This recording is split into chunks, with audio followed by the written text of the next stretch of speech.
સરદાર વલ્લભભાઈ પટેલની 150મી જન્મ જયંતિના અવસર નિમિત્તે વિધાનસભા દીઠ યુનિટી માર્ચ પદયાત્રાનો તા 9 નવેમ્બરના રોજ જૂનાગઢથી પ્રારંભ થશે.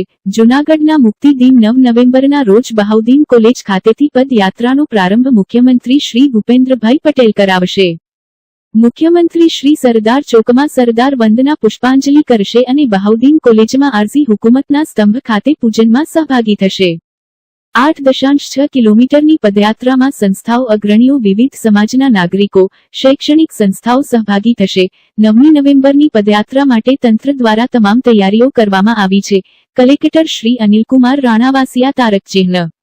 સરદાર વલ્લભભાઈ પટેલ જન્મ જયંતિ પ્રસંગે યોજાનાર યુનિટી માર્ચ પદયાત્રામાં રાષ્ટ્રીય એકતાના ભાવ સાથે સહભાગી થઈએ.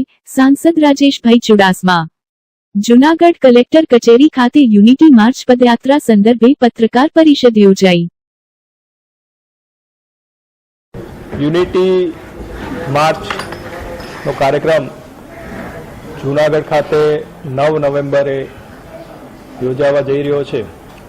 ત્યારે આ પ્રેસ કોન્ફરન્સમાં ઉપસ્થિત તમારા માનનીય સાંસદ સાહેબ, કમિશનર શ્રી, સિટી બીજેપી પ્રમુખ શ્રી, પદાધિકારીગણ અને તમામ પત્રકારશ્રીઓનું ખૂબ ખૂબ સ્વાગત કરું છું.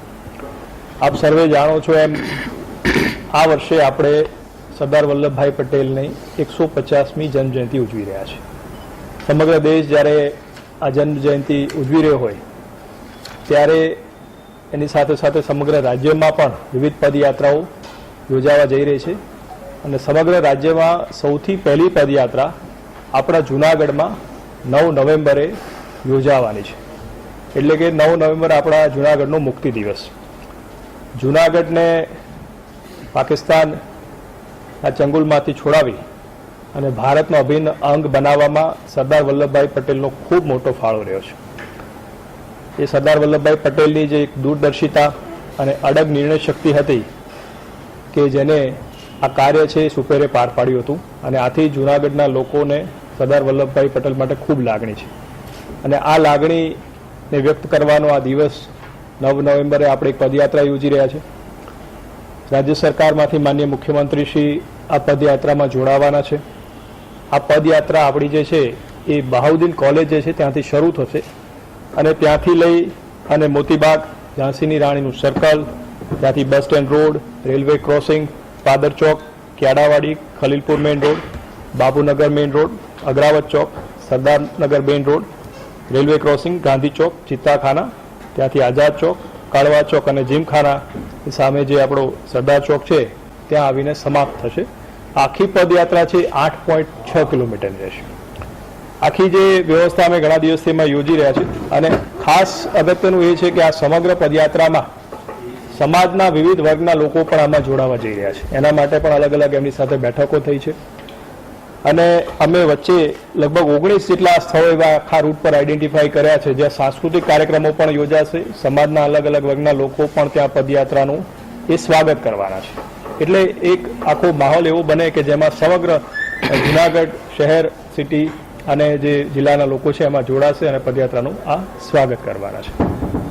આ આખી પદયાત્રામાં આત્મનિર્ભર ભારત, જે માનનીય વડાપ્રધાન શ્રીની એક હાકલ છે, એને પણ આપણે સાંકળી લીધું છે અને એના માટે જે ઝાંસી રાણીનું પુતળું છે ત્યાં આપણે એક સ્વદેશી મેળાનું પણ એમાં આયોજન એમાં કરી રહ્યા છે. સાથે સાથે 562 જેટલા જે રજવાડાઓ છે એમને સરદાર વલ્લભભાઈ પટેલે ભારતમાં ભેળવ્યા હતા, તો એની એક યાદગીરી રૂપે એક સ્મૃતિવન બને એના માટે આપણે સબલપુર ચોકડી પાસે એક કોર્પોરેશનનો જે પ્લોટ છે ત્યાં આપણે 562 જેટલા વૃક્ષોને વાવી અને એક સ્મૃતિવનનું પણ આમાં આપણે નિર્માણ કરી રહ્યા છીએ.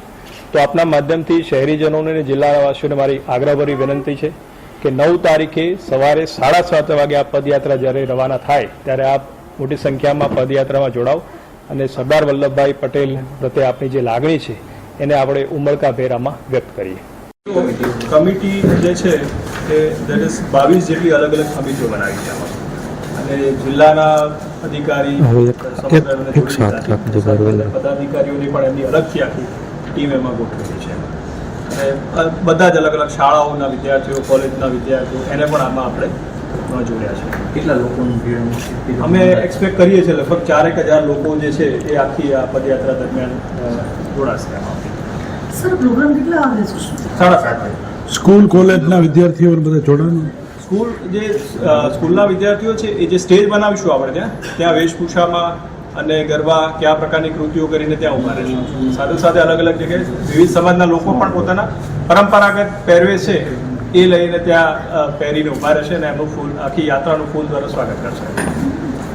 સરદાર વલ્લભભાઈ પટેલની 150મી જન્મ જયંતિના ઉજવણીના ભાગરૂપે સમગ્ર દેશમાં પદયાત્રાનું આયોજન કરવામાં આવ્યું છે. ત્યારે રાજ્ય કક્ષાની ઉજવણીની શરૂઆત, પદયાત્રાની શરૂઆત એ જુનાગઢ 9મી નવેમ્બરથી થવાની છે. એટલા માટે કે 9મી નવેમ્બરે જુનાગઢનો મુક્તિ દિવસ છે અને સરદાર વલ્લભભાઈ પટેલની આ જુનાગઢને મુક્ત કરવામાં મુખ્ય ભૂમિકા, એટલે રાજ્ય કક્ષાની ઉજવણી અહીંયાથી થવાની છે. પદયાત્રાની શરૂઆત અહીંયાથી થવાની છે. દરેક વિધાનસભામાં આ પદયાત્રાનું આયોજન કરવામાં આવ્યું છે.